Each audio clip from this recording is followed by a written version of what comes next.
Hello. Welcome to episode 10. Welcome ulit sa ating tambayan sa Room 206. Yeah. Today, we're doing something more, casual, more laid back. Mm. We're doing Ask Kawangis! Dahil sa nakaraang mga araw, ang dami naming na-encounter na mga tanong na might as well i-share na lang din namin sa dito. Mm-hmm. And we'd like to thank everyone who went to the Philippine Book Festival, particularly sa booth namin sa Kawangis. And if you've seen our Facebook page and Instagram, we had sold out materials, especially si Bulao. Thank you so much kasi you were not expecting na ganun ka-warm yung acceptance sa Bulao. Accept na ako, di ba? Bulawan. So, healed na po yung inner child niya. We had limited stocks that we're able to bring sa PBF. Awan ng Diyos nakaabot. But we have more stocks and you can pre-order via our Shopee. It's a breakthrough, no? It's a breakthrough. Yung PBF natin, we were not expecting this one. Actually, this is by far the most successful PBF that Kawangis has ever had. I mean, we've had the biggest sales during the PBF. We've had the most inquiries on books. Talagang targeted yung mga books ng Kawangis na ini-inquire ng mga ng mga DepEd scopers. Nakakatawa kasi meron na silang listahan ng pengi ako ng scoping tool for this kind of books, ganyan. Unlike dati na sige, bigyan mo ako kung ano meron dyan. Yung alam mo, indefinite. This time around, they were more concrete na when they came in. Itong mga titles na to yung hinahanap ko. I mean, I'm surprised na they are already aware. And in a way, we would like to really thank National Book Development Board on this one. Kasi, ibig sabihin, they're really improving every year on the Philippine Book Festival. And we really appreciate na the people behind the NBDB nakikinig sila sa feedback, nakikinig sila sa inputs din, and they're trying their best to make sure na everyone is included in the growth of the industry. And since hangout lang naman to, di ba? And we'll just do Ask Kawangis. Faye will be throwing away the question. Sige. Ako, magbabalat ako ng singkamas. Meron tayong konting snacks. Welcome to the province, everybody. Welcome to Cavite. Sige. Dami kasi tanong, dami talagang tanong, and we wanted to share with you yung answers Daming tanong. namin. Wala kang ayun. Yun. Babalat ako. Ayun. So ano ang difference ng children's book sa graphic novel? Ganda question yun. Bilang editor, sige, ako daw yung sasagot. Ako rin yung naka-encounter ng question na yun. May nagtanong, ano daw yung difference ng children's book sa Pag binuklat mo yung inside pages ng children's book, makikita mo ang difference. So this is children's book. The story is in paragraph format. Tapos, sometimes isang page yung drawing or spread siya, continuous from left to right. Pero it describes yung scenario of this particular paragraph. That's usually English-Tagalog, no? But not all. So, yun yung format ng children's storybook. The stories are illustrated. For comics, what I said is, ang comics is sequential siya. 'Di ba? Ito yung kwento. Yung dialogue, sinusundan ng dialogue ang scenario. So, ito yung mga scenarios, panel 1, panel 2, panel 3, ganun. So, may sequence of events, hindi siya isang page na parang isang paragraph na it described the story and then isang Tapos may page sample picture lang. So, dito, we're treating it like film. A sequence of events. Sequence of events. Ice cream ba yan? Oo. So, parang dito, Anton was calling and then back dito, tapos ayan, sumagot siya. So, parang every exchange of dialogue, most of the time, there's another panel, parang sinusundan mo yung isang film, except nga, hindi ka reliant doon sa technology ng TV. So, there's a huge difference. And for us, actually, mas complicated gawin yung comics. And that's also why mas matagal siyang gawin kaysa sa children's books. But we also find it effective. to give a balance to that, that doesn't mean one is better than the other. They Both both have, fulfilling different yeah, needs. they're both fulfilling different needs, and both have different trends and weaknesses on how to produce it, diba? I think isa sa mga major challenge ng when you're writing or creating a children's book, limited ka sa number of pages mo. Mm. You have to be very concise, straight With to the the story. point. O hindi ka pwede may mga foreshadowing ganun. Talagang straight to the point yung conversation mo, which is makes sense naman kasi the target audience, the Yeah. children, the way they consume information kasi is straightforward lang din. So you have to be straightforward in terms. Pero that does not mean you water down. Mm-mm. Diba? Yun yung sinasabi nga na wag mong i-dumb down yung content Mm-mm. kasi bata yung magbabasa. Hindi. It's just the matter of delivery. If you're writing for kids, straightforward. Wala kang paligoy-ligoy. Wala kang pasikot-sikot. Straightforward. Mm-mm. Bipolar yung story. Pero in, That's what. Sige. pero in graphic novels, graphic novel kasi is more predominantly consumed by teenagers and up. So, sa mga ganong age, yun, pwede ka na mag-insert ng ano, wag mo saksakin. Pwede ka na mag-insert ng mga pasikot-sikot kumbaga sa story. Oh, that's why I don't write for children. Kasi mas gusto ko yung mga complex na characters. Especially the misinterpreted characters. Yeah. So, hindi ko siya pwedeng i-feed sa children's storybook kasi it's confusing for the children. But for teens, this may already be understandable. Tsaka attractive na yon yung mga ganong klaseng content for teens. Another question, kailan po lalabas ang next chapter ng Mai? Ako, huwag niyo akong pagtatatanong ng mga ganyang tanong pag ganito may hawak ako. To be honest, Transition tayo sa incognito, bale. Yan.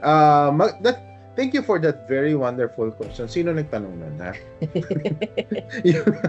yung Mai, actually meron na akong draft. Well, anyway, kailan lalabas yung chapter 11? We're aiming for MIBF. One this year, yes. MIBF this year, ang labas ng chapter 11.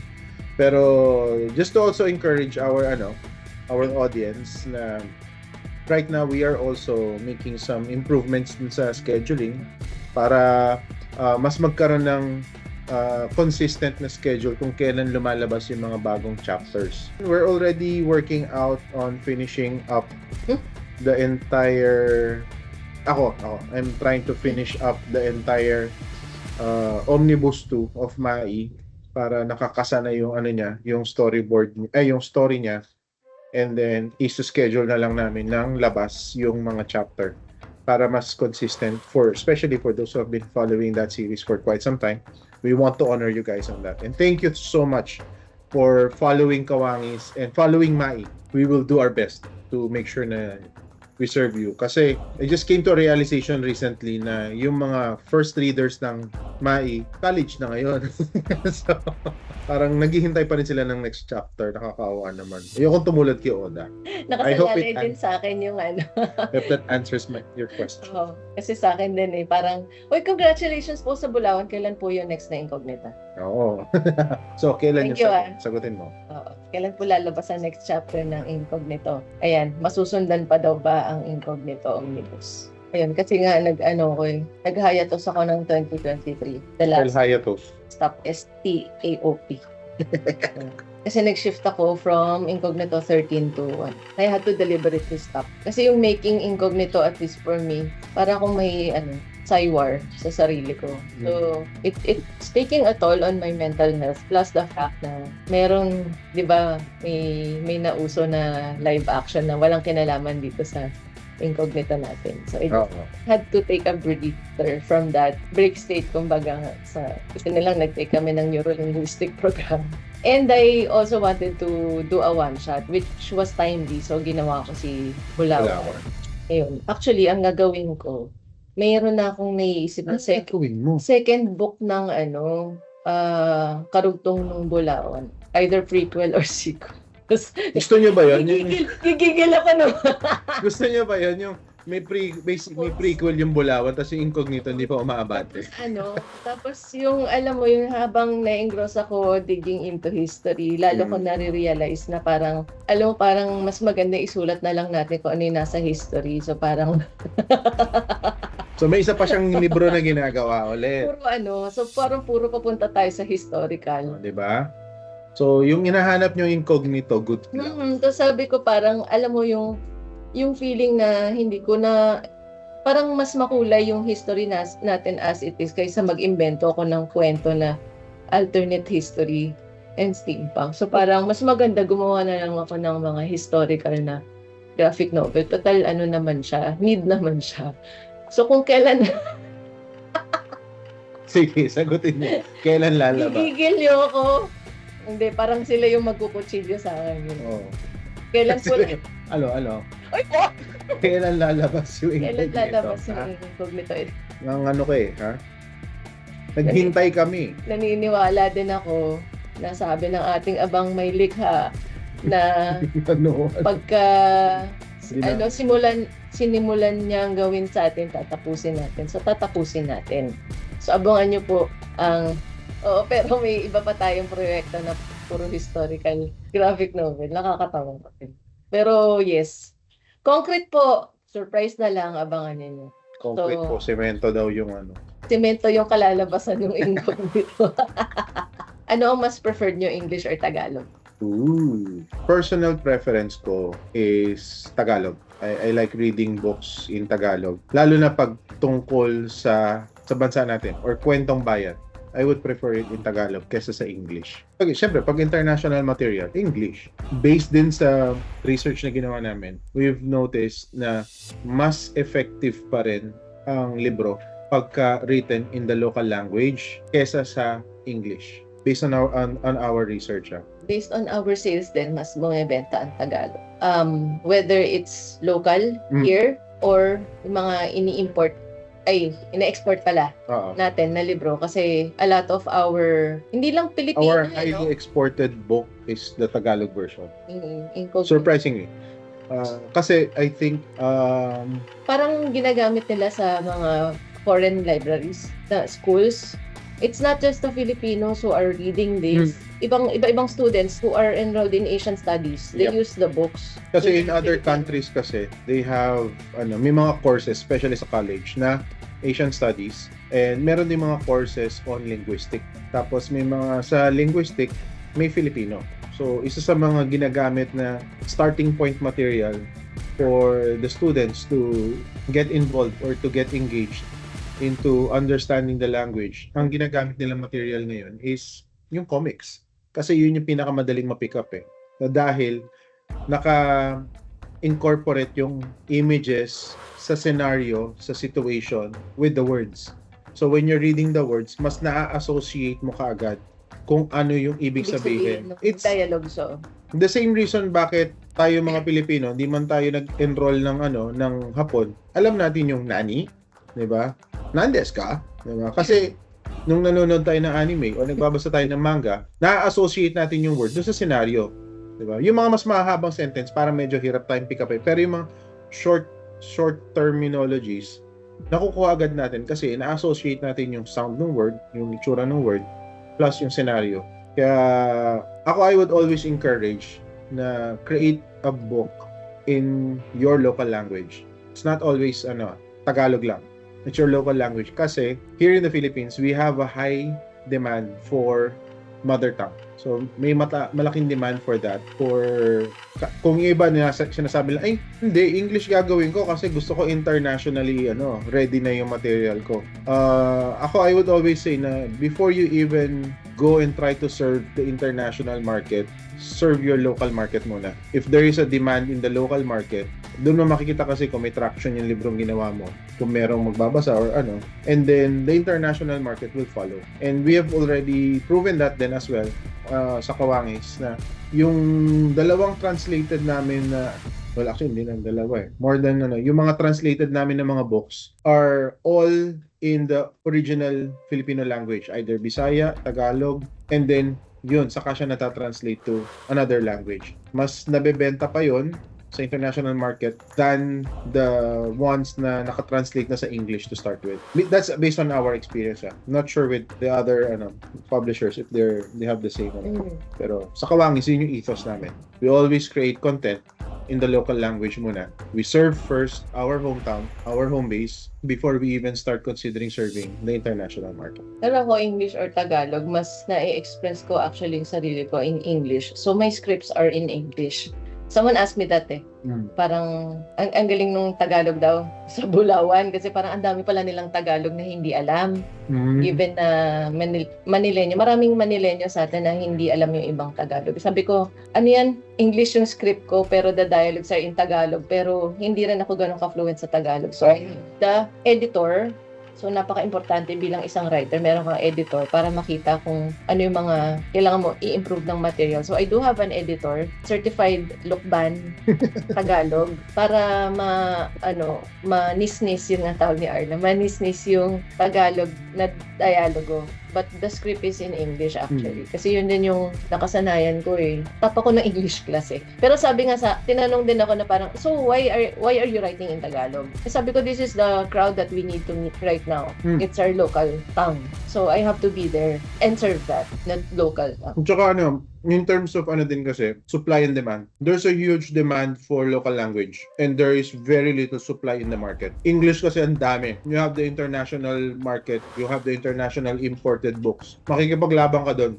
So kumbaga, in terms of supply and demand, sobrang daming supply ng English material. Tapos isisingit mo pa yung material mo. Malulunod. May tendency lumubog siya in all the pile of the English material na available na in the market. Pero again, yun nga, supply and demand. There's a huge demand for local language. If you supply that, solo mo yung market. So you have to be strategic din as a writer. Again, hindi mo kailangan maging bihasa in Tagalog or in Cebuano or whatever your local language is. You don't have to be an expert in that language. You just need to find an editor who knows the language better than you. Kasi you can write in your whatever preferred language eh. Kagaya ni Faye, preferred niya magsulat ng in English. Okay lang yun, di ba? Script lang yun eh. So yung script niya, English yung script niya. Pero yung mga dialogues, nakatagalog. So it's up to you kung ano yung naiintindihan mo, kung paano mo mas properly ma-express yung sarili mo. Pero palagi ko natututo naman ako sa yung magtagalog. Pero yung final output, we always prefer na it's in the local language. Printed or digital? Depende. Again, market. Depende sa market. I would say, given the local market ng Philippines, you would still go for printed. Bakit? Digital is good, but the vast majority of the audience or the readers don't have access to the internet, don't have access to the digital world. So, if you're going digital, ang nasuserve mo lang dyan is major cities. You're talking about Metro Manila, Cebu, Davao. That's it. Every other city, hirap when it comes to accessing things on the internet. So, hindi din ganun ka enticing yung concept of that one, especially in the far-flung areas. That's actually why I also like yung technology ng books. Diba, it was created like around 18th century. History tayo. Oh. Tapos, alam mo, the technology hasn't changed and it's not dependent on lowbat. It's not dependent. Yun nga lang, kalaban mo yan, yung weather conditions. That has always been there. Pero natutuwa ako how yung technology ng book remains the same. Dumaan na yung mga cassette tape, mga CD at saka DVD, tas nawala na sila. The books remained the same. Oo. Ganon. So sobrang yun yung fascination ko sa printed material. Kasi nagbabago sa book is yung printing technology, pero the actual output it's still a book. Tsaka alam mo, yung sa between printed and digital, palagay ko mas effective pa rin yung printed kasi parang mas maraming, di ba we have five senses. Parang mas maraming senses ang involved na-activate. Doon sa libro, mas immersed ka. Mas maraming kang matututunan. So, amoy mo pa lang yung libro na. Naintindihan mo na. Joke lang. Pero kasi you can play around with the other senses. When you try to take a bit of study on how the brain works, yung information kasi mas nare-retain natin when you initiate more senses. The more senses na involved into gathering that information, the more siya nagiging lasting memory. So, in Okay. terms of a printed book, Oo. you have the smell, you Oo. have the Pwede sight. pwedeng auditory din. Oo, pag fini-flip mo yung book, yung tunog nung, Yung while you're flipping through the pages, yung tunog nun, audio. adds that, di ba? So, may Tapos yung auditory, may touch. Pwede mong laruin yun sa libro. Sa digital, parang it goes as far as auditory. Walang auditory. Hindi, It's just the visual. At hindi saka pwede ka touch. mag-tie up ng auditory doon. Ah. And then, you cannot play with smell kasi Oo. hindi mo pwede apply yun sa gadgets. Ano. So parang feeling ko mas maraming pwedeng paglaruan sa printed format. Gaano karaming volumes ang MAI? Hoy! MAI muna, MAI. Hoy! Oo, para malaman Sino na naman natin. nagtanong niyan? Oo. Kasi ano na ba siya, parang kasado na yung buong kwento. Idodrawing na lang ng artist Yep. mo. Sino ba yung artist na yan? Bakit lagi siyang busy? At lagi siyang hindi available? Kung ano-ano kasi inaatupag, may series ng dalawa kung ano-ano pang bagong title ginagawa. Madami tayong ine-edit na libro. May ine-edit pa libro, di ba? Ikaw din, hindi ka makapagsulat kagad ng I mean, pero kasado na yung kabuuan ng MAI.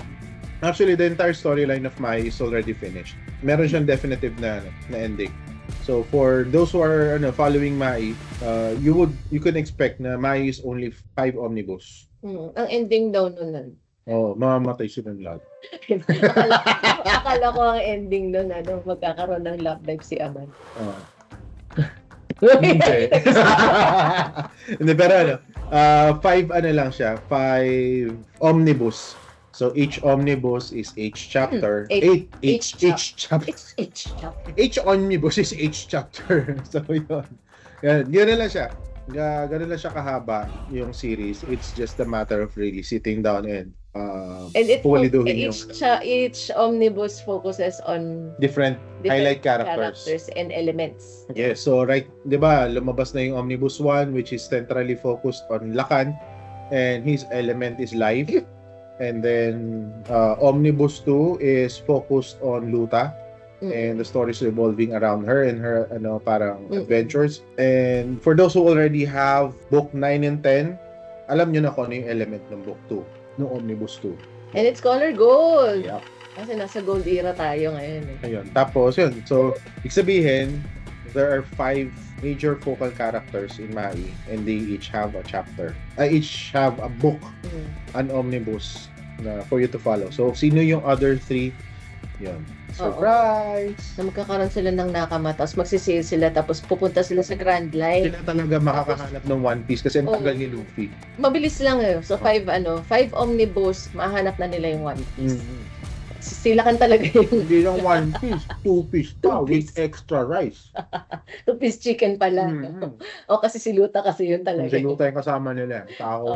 Actually may tanong din sa akin na parang, so gaano karaming volumes din daw yung Incognito? Oo nga. So, bali nandun ako sa I'm still basking on reading historical accounts. Ayoko na ituloy yung Incognito.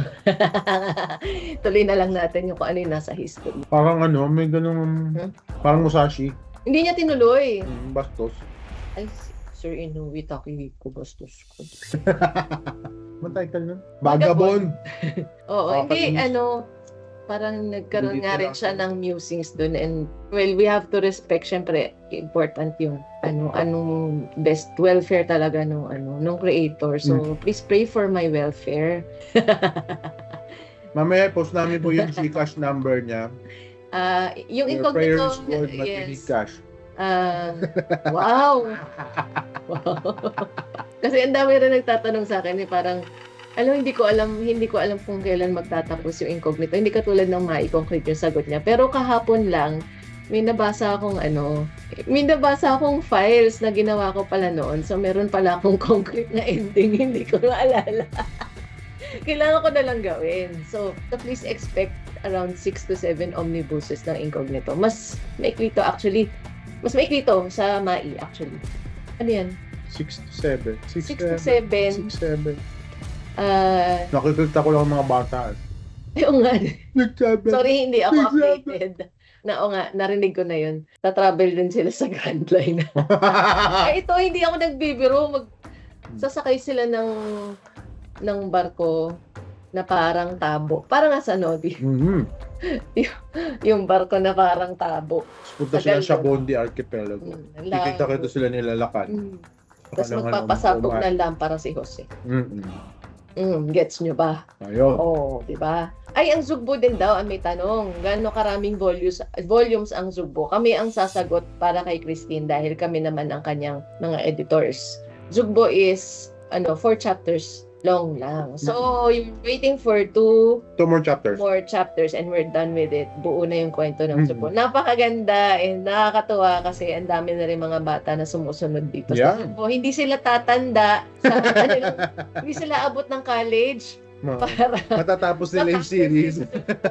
Yan. And we're sizzling it up. Yeah. Hopefully matapos namin in the next 2 years. So we're just finishing up another project title that we will be releasing this June, July. Mhm. Tapos, when that's done, we'll start working on, Zugbo Papasukin namin yung 3 and artist. 4. Oh, speaking of Incognito and Mai pala. No? Yan. Ano naman tanong yan? Hindi, i-add ko lang kasi I hope it will keep you guys excited while waiting for the next chapters of Mai and Incognito. Sisikapin namin na may pasabog kaming bagong chapter, but also, by the time na may bagong chapters kami, you can play Mai and Incognito in Vi 3x3 Arena. It's a mobile and PC game. Yep. It's a competitive computer game. Para sa mga competitive dyan.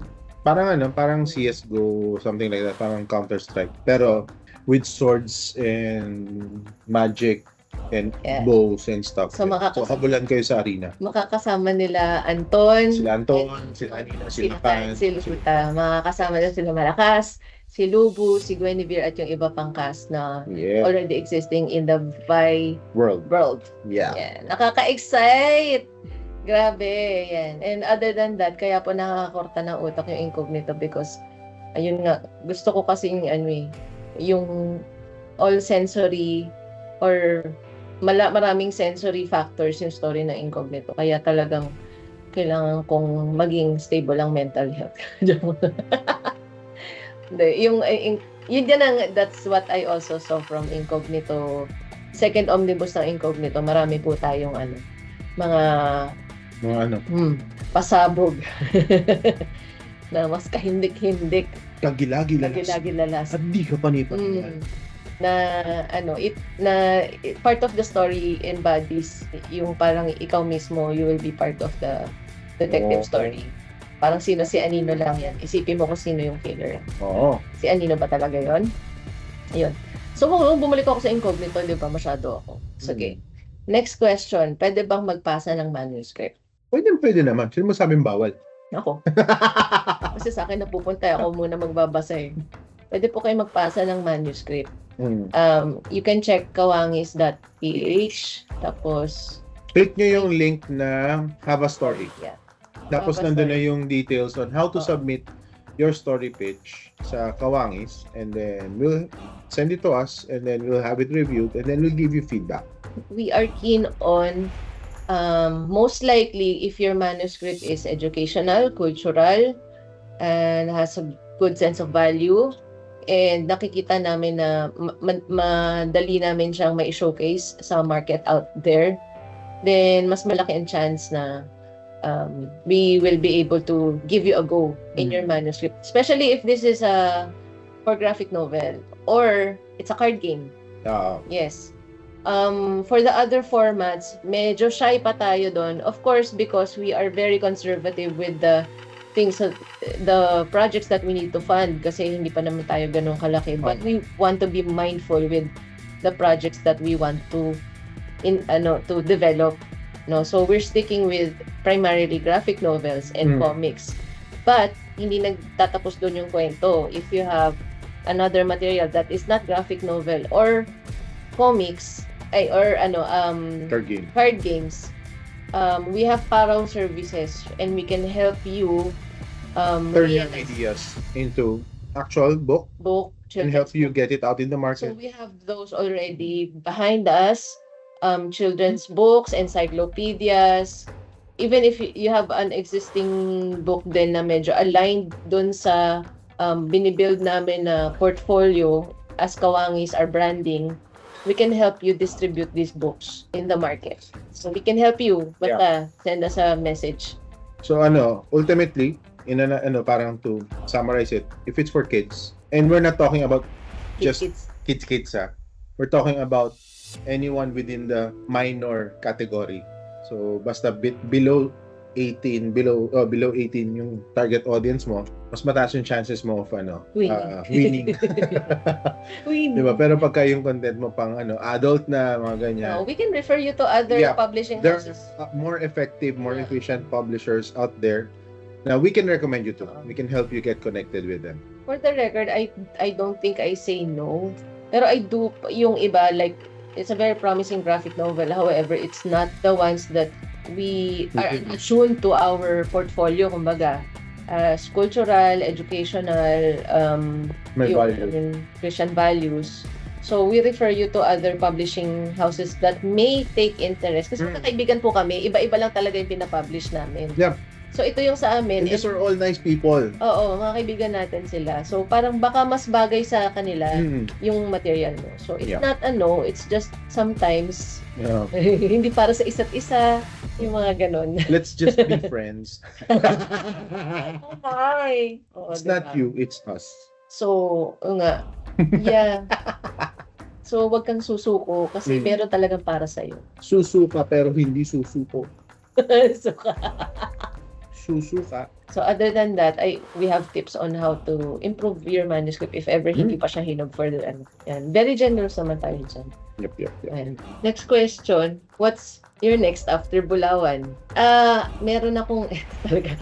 Yung incognito, tatapusin niya. I just finished the script na autobiography. Ay, hindi pala, biography. Hindi pala auto ako kasi ako yon. Biography na isa sa ating mga robot yun. Women heroes kasi we need more stories about women heroes. So, I just finished the script about that and hopefully we will release that this year. Hindi ko talaga sinasagot yung incognito. Magulat na kayo, Bulaga! Omnibus to Bulaga. Bulaga. Gulatin ko kayo. Gulatin mo sila, tapusin mo yung manuscript. Gulatin ko sa kanila, 6 na kagad yung omnibus. So, achiever yan. Wait. Mahirap, madami tayong inaasikaso, especially bilang nanay. Debating talaga. May bago bang games na ilalabas? May bago bang bla? Medyo mga suplado-suplada natin. Bagong games na ilalabas. We're working on Anyari 2. Anyari 2 is on the works right now. We're just finalizing yung historical entries kasi we have to make sure they're historically accurate before we turn them into a card game. Pero it's gonna be super exciting. It's gonna be more fun and may added kaming game mechanics sa Anyari 2. Yeah. So, kumbaga sa Pancit Canton, extra spicy siya. Yes.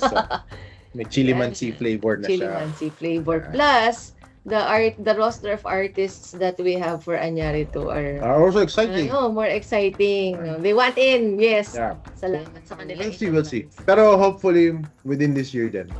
Other than that, we do have other games in the pipeline na hindi pa muna namin i-add. We do have other games in the pipeline. Hindi mo nasa pa? Karamihan kasi nasa playtesting. So that's part of the process.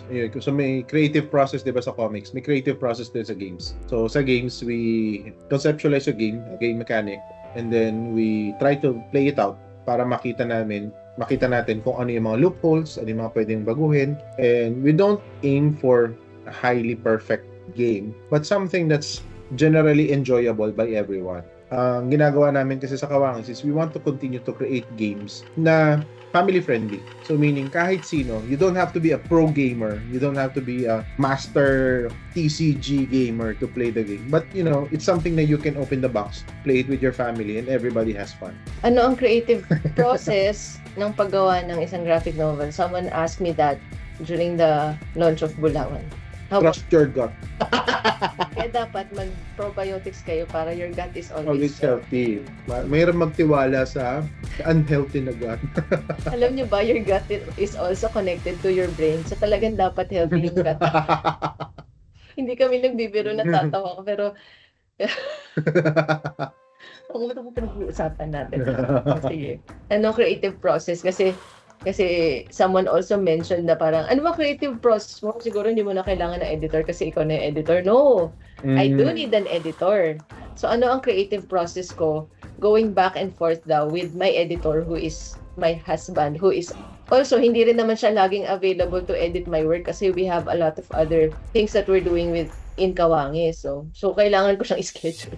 So ang ginagawa ko, like I furnish a script. Before the script pala, I tell this to method din to ni Teacher Grace Chong, no. You write in pieces, index cards or pieces of paper, yung mga ideas, random ideas that you want to be part of this book. Ngayon, saka mo siya ipapuzzle piece na which comes first, what makes sense here, ganyan. So parang magiging in chronological order yung pieces na yon. Tapos saka mabubuo yung script. Although kay Bulawan, it wasn't in that manner kasi hindi siya ideas lang. I had to stick to the historical backing bago ko mabuo yung story, no. So, well, parang ganun din. Parang meron akong sana merong inclusivity factor, sana merong food, indigenous food, so ganun. I put that in and then eventually it all gelled in. And then when I created the script, pag sa palagay ko showable na, understandable na, I'll give that to the editor first pass. Tapos, so nasa developmental editing phase kami. Pag sasabihin niya, parang sablay yung development on this side. So sige, i-rework ko sa next round na script. And I'll take his suggestion or that, whether I take or not. And I'll say na, ay hindi, kasi may iba ko reason for that. Sige, parang ganyan. Take it or leave it. And then, I apply it next sa storyboard ko na, which is the pencil draft super draft sketch nung comics. And then I run through it again with him. Ito na yung changes nung story. So pag nakita niya na ay may loopholes pa, developmental editing ulit. Ay may loopholes pa na parang hindi yata maganda yung hindi natural yung cause and effect ng part na to.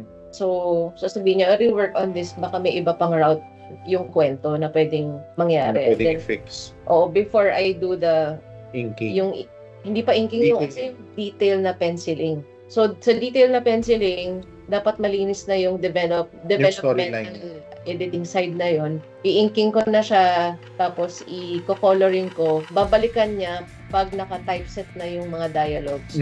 Now, he will work on yung tama ba yung Tagalog na to, yung term na to, yung grammar. So that's how we finish our work. And then, of course, after that, may proofreading tayong dinadaanan. Although minsan, alam mo, dahil tagalan natin sa publishing industry, talaga minsan may nalalampasan. Our books are not perfect, but they're effective somehow. Yeah. So yun sa akin. The more you have people to help you out and work in your project or on your graphic novel, the more mas malinis siya. And when you bring it out to the market, hindi ka mapapahiya. Diba? Some people, we've encountered some artists na ang method nila is diretso na kagad sila ng drawing. Hindi nila ini-script muna, hindi mo nila ini-sketch muna, isa-submit nila, naka-color na. Paano mo i-edit yon? And pag in-edit mo yon, offensive na yon kasi i-rework mo entirely. So, ang dami na niya nabuhos ang dami mo nang minus na oras for making that. Pero which is also wrong kasi you should not jump straight to that Siguro sample pages pwede, yung first 2 to 3 pages, okay lang, sige, full color mo na yan. Para magkaroon tayo ng idea, ano yung tone na magiging takbo ng ng entire graphic novel. Pero when you're working on a project, stages mo siya. Kasi para pag may inedit, pag may kinorek, or pagka merong ni-revise, hindi yung uulitin mo silang lahat from scratch, which can be very frustrating for an artist if you do that. If you encounter that, kasi uulitin mo naman lahat, di ba? As compared sa, kung sketch pa lang yan, hindi mo pa binubuhusan ng effort yan Hindi mo pa iniiyakan yan So step by step, yung step by step na, nagpapa-accountable. Yes. making yourself accountable. At least hindi masakit na parang, tama ba to? I'll move forward with this. Tama ba to? Di okay. Kung mali, di konting erase it. May question siya. Paano kung indie creator ako, wala akong pambayad ng mga tao for that? Paano ko magagawang malinis yung Sige, sagutin natin. Thank you for that question. So, alam mo, I've said this before in another podcast episode na there is what you call the creative idea of Xdeal. Okay, so makipag-Xdeal ka. If you have friends, definitely you have friends, 'di ba? Kung wala, make some friends. Punta ka ng mga conventions. Kung makipagkaibigan ka sa katabi mong table. And then, when you're working on a project, you can ask them, can you be my editor? Diba? Anong gagawin niya? Basically, bibigay mo lang sa kanya yung rough sketch, basahin mo, sabihin mo sa akin if it makes sense, yung story. Or anong part yung naguluhan ka, anong part yung parang feeling mo mas magandang ma-highlight to. That's basically, parang that's one way. Diba? They may not be a professional editor, but at least you get a feedback. Prior, bago mo pa siya gawing libro na kagad. Yung iba kasi, ginagawa na muna nilang libro, tapos saka sila hihingi ng feedback. That's not how you do it. You're gonna be wasting a lot of your time by doing that. So have a few close friends, diba? Siguro mga 2 to 3 people. One can be the one to review the storyline.